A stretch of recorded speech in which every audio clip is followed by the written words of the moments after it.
Hey guys, welcome to another recap of The Bachelorette. Alright, let's get right to it. The first one-on-one date was with William, and it was a Vegas date. She picked him up, they drove to the airport, private jet, the whole shebang. William totally looks like a deer in the headlights the whole time. I think he was pretty shocked that she actually chose him for the first date. But after all that wears off, they're doing all these like pre-wedding planning things, like they're tasting wedding cakes and really, you shove the cake in his face like you're getting married? Come on, the guy is like 12 years old. Seriously, the guy is like not very experienced at like being on a date, I don't think. Then they go ring shopping, and then they go to a little white chapel, and the guy's telling him, just breathe, don't let your knees lock. That sounds like advice for something else. Alright, so it was a fake ceremony, or was it? He said, I do.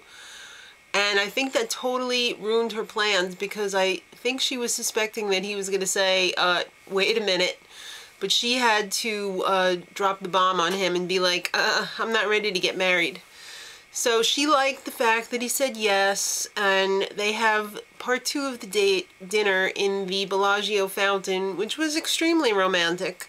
They had to take a little rowboat to get out to the island, and when she gave him the rose, which she tried to fake him out on, the fountains went off. But during dinner, he kind of brought down the room a little bit. He's like, I'm in sales. I bring communication to the people. That is the cheesiest way I've ever heard a cell phone salesman explain his job. But in order to get the rose, he had to tell his sad story about how his dad was an alcoholic, and basically he was beaten to death and he died, and you know, the whole watch thing, which she loved because her dad is also an alcoholic too. Which, in all seriousness, why do you drink so much if your dad was an alcoholic? Because it seems like there's always a drink in your hand, Ashley. Just saying. Alright, so that pissed me off a little bit when I found out that her dad was an alcoholic, and she's all like, enough already. Why don't you stand up and say, we drink far too much on this show, because it's true. Group date in Vegas, private jet. For 12 of the guys, I'm pretty sure. They go to the Jabberwocky show. She pulls this little slick move where she disappears because everybody's watching the show and not her, except for maybe Nick. And she shows up on the stage and does like 2 moves, just like, It was the lamest ever. I brought a whole suitcase full of belly shirts, guys, just in case you're interested. Alright, so the guys break up into 2 different crews. One of them is going to stay, and one of them is going to go home after they have a little dance competition. They had about 30 minutes to make up a routine. One team was called No Rhythm Nation, and the other one was The Best Men. So No Rhythm Nation's routine had Ashley in it, which she probably really liked, and The Best Men did like this fake wedding ceremony, which was really kind of lame. Both of them sucked equally, so it was hard for the Jabberwockies to pick one to throw a bone to let them be in the show. So No Rhythm Nation won. I don't know why. Probably because it had Bentley in it. Bentley, West, Lucas, Blake, Nick, and Ben, the winemaker. Let me tell you, the routine that they did in the show was so dumbed down. It was ridiculous. Toddlers could have done it. And her part, well, first of all, the guys were on stage for about 2 seconds, and then she came out and did like this other number, which was just like, I'm in my belly shirt, and I'm just going back and forth, and I've got a mask on. Her dance was basically just like strutting around like a hoe. And she is so bow-legged. I'm sorry to have to point that out, but it's just, it's not a good look. I wouldn't be wearing the Daisy Dukes if I was so bow-legged. So, at part 2 of the the group date, Blake the dentist is all like, oh, I'm perfect, and you're perfect, and that's perfect, and I don't think she's going to end up with the dentist guy. He's just too annoying. And then West drops the bomb on her and tells her about the sad story about his wife passing away, which I later on found out on the internet that he was a suspect in the whole thing, and drugs involved, and blah, blah, blah. Don't they vet these people? Then Bentley, oh my god, he's a whole nother story. She gets some one-on-one time with him, begs him to stay. He didn't even have to open his mouth, and he's already got her eaten out of his hand. And he does not even want to be there. She is just so shallow. She's so shallow. Whatever she gets from him, she deserves.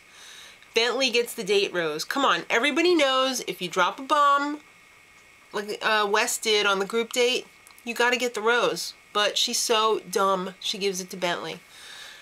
Alright, so now it's time for the final date, and it's a one-on-one. And it comes down to Mickey and JP, and they have to flip a coin for it, because guess what, kids? It's another Vegas date. So Mickey Puddin' Face wins, and if you want to know what Puddin' Face is, it's that Jell-O pudding commercial where the guy's all like, it's got the weird mouth.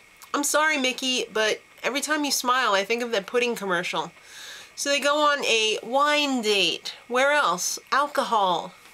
Step up. Tell them you don't want to do alcohol dates. They're no good. They don't make you think straight.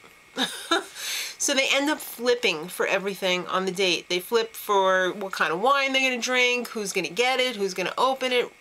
It was just really so contrived. I was just like, whatever. So then they do like a truth or dare thing, and he says, when was the last time you cried? And she was like, oh, it was when I was watching the airing of last season when people were so critical of me. Well, apparently you didn't listen enough, Ashley, because number one, you're very shallow. Number two, you drink too much. And number three, you prance around like a loose girl, a slut. You have very low self-esteem, so you're eager to put out, to please people. What more do you need to know? I just saved you years of therapy. Alright, so then, sorry you asked. Alright, so it's dinner in the suite, and yeah, Mickey drops his bomb of my mom is deceased, and she's like, oh, that's awful. And then she flips a coin to give him the rose or not. And she's all like, well, I was going to give it to you anyway, blah, blah, blah, blah, blah. Then they have a live Colby Kelly concert. That seems like fun. It was romantic. He seemed a lot more interested in the concert than her, but the cocktail party time. JP grabs her right after she walks in the door and is like, all right, we're going to do a coin flip for a kiss. Hello, it's been done the whole episode already. Not very amusing. He gets it, because she would have done it if it was either way. All right, so then William is Ding Dong. That's his new nickname, because, hello, you cut in on somebody, you've already got a rose, give somebody else a chance, for real.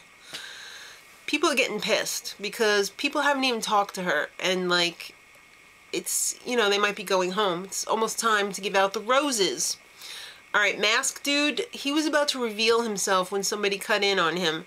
Tell me that is not contrived. It was so ridiculous. So then the Mask Dude is all like, oh, I had a brain hemorrhage, I'm divorced, you know, I was married for like 10 years, or at least in the relationship for 10 years. So she was all like, oh. I don't think she's really that interested, but the producers are saying keep this guy around. I would be so turned off just because his mask is so horrible. It's got like all these flowery things on it, and get a masculine mask. Get like a Batman mask that's all smooth, and this one is so fruity. Come on. Alright, so sorry, Masked Man, I had to go there. Now, let's talk about Bentley. He would rather swim in pee than plan a wedding with her, and I have to say I cannot blame him. But it's kind of upsetting that he'd have to go on the show and just assert himself, and, you know, it's a big pissing contest, no pun intended. Alright, he heard about William's date. He's very competitive. He's going to carry her off and make out with her, just because he can. So he did. She thinks she's got radar. She thinks he is totally sincere, blah, blah, blah. Just wait, honey. Alright, so it's time for the roses. The first rose goes to West, probably because he deserved it. He deserved it after dropping his bomb on the group date and he didn't get the rose. Last one goes to Blake the dentist. He's barely hanging on by the skin of his teeth. Pun intended. Alright, so we're saying goodbye to Matt, the office supply salesman, this week. He called his mom, and he called his mom on the first episode, too. Mama's boy. Alright, then Steven, the hairstylist, who kind of looks like Jason Schwartzman. Dude, you're lucky you got out alive. And Ryan, the construction estimator. I don't really know you, so It's neither here nor there. Next time is the week that you don't want to miss because it's the one when Bentley drops the bomb. I can't wait to see the look on her face. And they had a little contrived ending with the masked dude. It's not even funny anymore, okay? Him sitting on the toilet and being all like, oh, close the door. You shouldn't be coming in here while I'm on the toilet with my feces mask on. Really?